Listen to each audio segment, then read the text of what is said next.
Hello students, how are you? I am doctor Alka Patil. बच्चों, आज मैं एक नए विषय के साथ आपके समक्ष प्रस्तुत हो रही हूँ।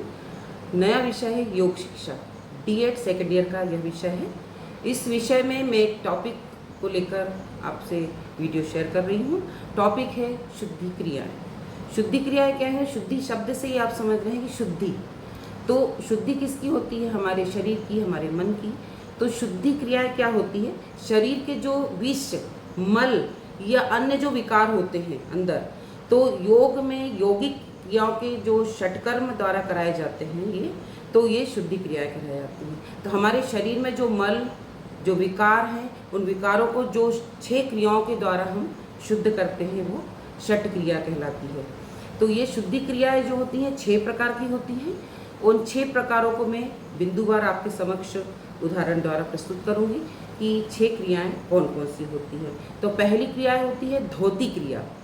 अब धौती क्रिया से मतलब होता है कि हमारे जो पेट होता है, उदर शुद्धि की यह क्रिया होती है। अगर पेट में कब्जियत है, कोई प्रॉब्लम है, गैस्ट्रिक है, इस टाइप का जो भी पेट से रिलेटेड प्रॉब्लम होता है उसके लिए ये क्रिया कराई जाती है।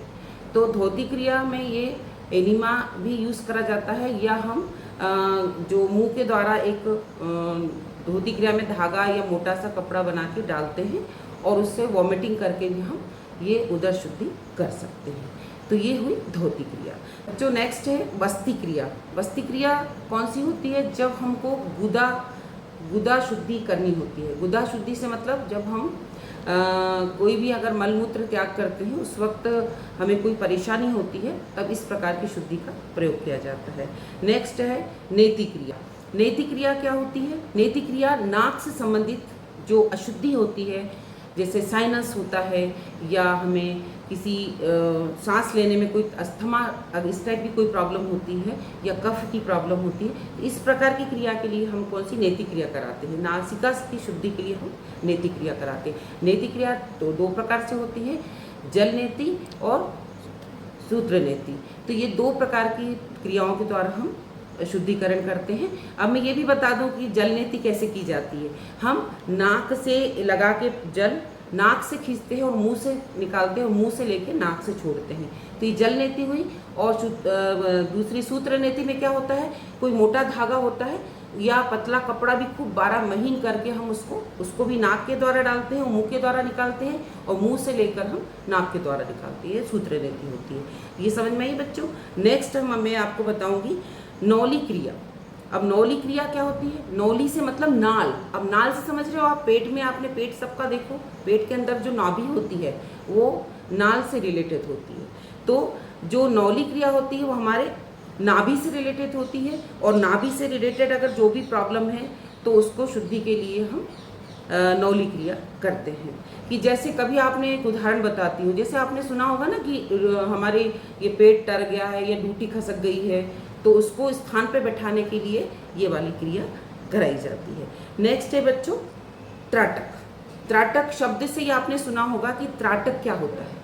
त्राटक मतलब होता है एकाग्रचित्ता। अगर हम किसी बिंदु को, आपने देखा होगा कि टीवी में भी देखा होगा कि एक दीपक जलता रहता है, और दीपक को हम कंटिन्यू एकाग्र रूप से 1 टक 2 मिनट, 1 मिनट, आधा मिनट, इस टाइप से हम देखते रहते हैं। तो ये क्या होती है? एक बिंदु को एक एकाग्रता से हम एक साथ कंटिन्यू देखते हैं, वो होता है त्राटक। मेन तो दीपक को करके किया जाता है, पर हम किसी बिंदु को बना के या किसी सर्कल को बना के या किसी इष्ट को बना के भी कर सकते हैं। तो हम कंटिन्यू उसको देखते हैं। तो आँखों की एक्सरसाइज के लिए, आँखों की शुद्धि के लिए ये वाली त्राटक क्रिया कराई जाती है कि आँख हमारी अच्छी रहे और हमें एकाग्रता बनी रहे, आँखों से अच्छा दिखे। तो आँखों की शुद्धि के लिए ये वाली त्राटक क्रिया कराई जाती है। बच्चों लास्ट है कपालभाति। अब कपालभाति से आप समझ रहे हैं, कपाल मीन्स आपका माथा, सिर, इसको बोलते हैं कपाल। तो कपाल जो होता है, कपाल के ठंडे रहने के लिए अपने क्रिया करते हैं जो कपालभाति कहलाती है। इसमें लंबी सांसें, गहरी सांसें लेना और छोड़ना, जैसे मैं करके दिखाती हूँ आपको। तो इस टाइप की जो क्रिया होती है वो कपालभाति कहलाती है। ये अपने कपाल से मतलब माथे की ठंडक के लिए, शुद्धता के लिए, हमारे माथे को शांत रखे, इसके लिए क्रिया कराई जाती है। बच्चों ये मैंने आपको शुद्धि क्रियाएं जो 6 प्रकार की होती है उसके बारे में चर्चा की। आज के लिए इतना ही। Thank you so much.